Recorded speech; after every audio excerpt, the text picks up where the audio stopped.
face or something. I don't know. Like, Mark. I hate when they do that. When they show the.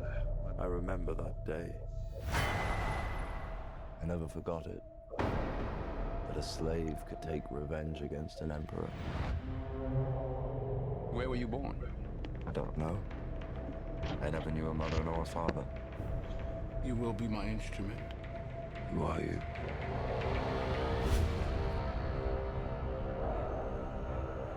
Did you hear that crowd?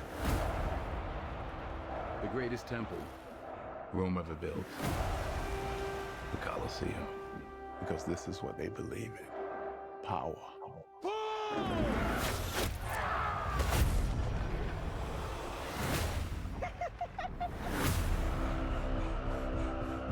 General Acacius, there are victories yet still to come. Rome has so many subjects. She must feed them. They can eat war!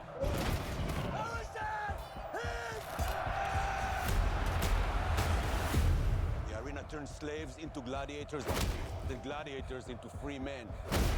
You have something in you. I knew it from the start. Did you now? Rage. That rage is your gift.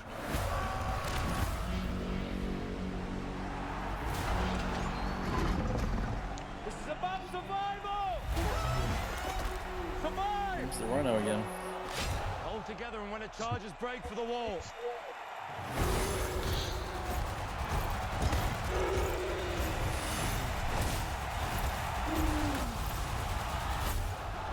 Whose head could I give you that would satisfy this fury? The entire Roman armies.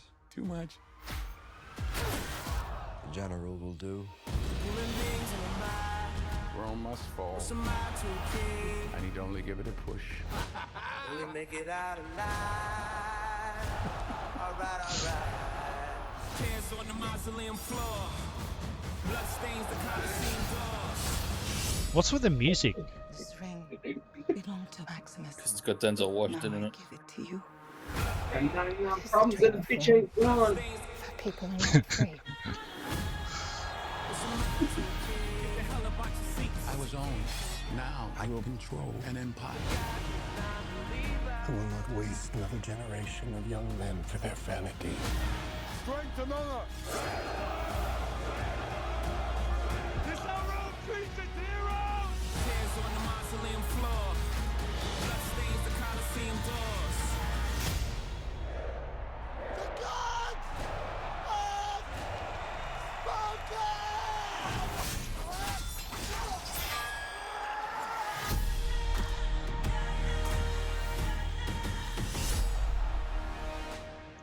Yeah.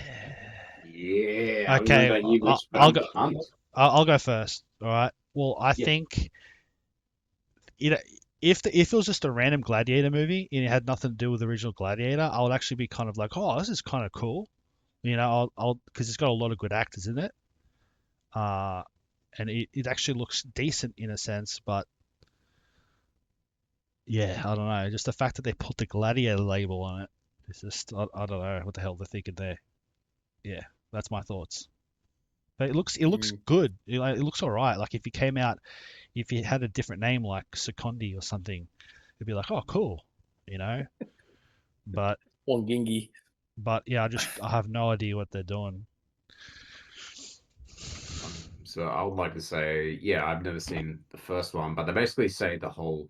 I think I already knew the whole story of the movie without even watching it because of like it's the classic like, are you not entertained and stuff like that. The classic, yeah. They basically said it like the guy how he just like beat the odds and killed that guy and stuff like that, and I didn't know what was going on in this story, I guess, but I can sort of feel where you guys are coming from, where it's like you literally didn't have to tailor it onto another thing that's already good. My thoughts. I'll say it out loud. It's a completely unnecessary sequel to a movie that does not need a sequel. Gladiator is gone down as one of modern film's most iconic films, cinematically, storytelling, just everything aesthetically. It was a near perfect film, if it was a perfect film. And as much as I am a fan of Denzel Washington, he's one of my favorite actors. He's not going to bring. I don't feel like he's going to bring any audience or any good to the sequel. It just. It's not that it's not deserving of a sequel. It just doesn't need a sequel. The story of Gladiator, which Jared, even though you probably already know the general gist of what happens, you need to watch it to understand just how much of a cinematic masterpiece it really is. All right, in my opinion, it was the peak of film cinema. After that, everything started to subside. I mean, saying that, Gladiator is the reason why we have so much medieval films afterwards in the scope that they are, even fantasy medieval like Lord of the Rings. Like, honestly, I strongly feel like if Gladiator didn't come out when it did in 2000, it probably wouldn't have got the scope or attention to have Lord of the Rings greenlit, basically. You know what I mean? Like, Gladiator pretty much changed what we're seeing in the cinema at that point. It became one medieval epic after another. It brought us Troy. It brought us The Last Samurai. It brought us a bunch of others, which I can't even name at the moment. Yeah, paved the way. Russell Crowe's. Yeah, it really did. It changed the scope of cinema, and was done so in a way where it wasn't meant to be done to be aesthetically pleasing. It was just an epic spectacle telling the story of, giants colliding. It's a fantasy. It's a fiction told in a world that was, a true story. True events occurred with fictional characters, so to speak. But, sorry, I'm ranting. The way this trailer is showcasing the sequel, it looks nice, like Josh said. It visually looks very nice. It is Ridley Scott directing it after all. Its trailer marketing is really just gone off on its own. Like, it's basically showing the entire film right there in this one trailer, which is ridiculous. 3-minute trailers, characters dying. Yeah, and it's already shown a conflict between the two antithesis, which is the slave and the general. I'm getting this kind of sense that the general is not the bad guy in this version of it. I feel like the slave has been manipulated by Denzel's character, who's trying to finally tip over the Roman Empire. And I have a feeling this movie is going to take place at the final stages of Rome before it finally collapsed into, whatever you want to call it. A tourist destination. Okay, great. Yeah, it's a setup for a good spectacle and all that, but is it necessary? In my opinion, no. Because it's the gamble of whether it's going to be a decent sequel or a mediocre sequel or a terrible sequel, the three of which are going to tarnish what the original film stood for, so to speak. Only as a means to bank on an already popularly made name, like Josh said. Yeah, that's it.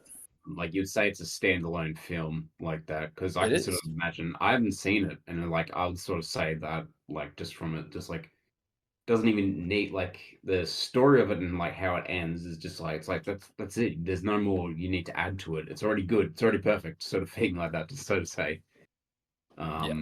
Yeah. So I can feel what you're feeling, and they had the goal to actually like have footage from the original in there. Like, and reference him that this is going to be the new Maximus. Like, no. No. Denzel at the start where he's like, oh yeah, the way he laughs, he just doesn't like. It's just his iconic laugh, man. It's iconic. In Equalizer, when he's like laughing with the kid in Equalizer 2, he's just like, okay, you can have some of my food, only if you ask nicely. What was with that? Some of the music that's happening in like most movies I'm seeing, it's like dun dun dun. Now you're hearing Jay-Z over it going, like, I'm in here, Brooklyn, splitting all these Yankees, coming up my asshole. My final thoughts on this, I just feel like there's not going to be any win for it. Like, okay, like I said, it might be decent. It might be mediocre. It might be okay. It might be terribly unnecessarily shit. I mean, you've got two star powers, and you got Denzel Washington and Pedro Pascal, who can't seem to do any wrong. All right, cool. Well, final thoughts, Jared Boland. Any final thoughts, Jared? Jared Boland the 17th. I Oh. would say, yeah, I'll meet you guys in the Coliseum. Hey. Hey. Yeah, that's your final thoughts. All right, boys. Well, man. we'll see you on the next Gibbies. Say a lot of giblets. See you, boys. Stop recording.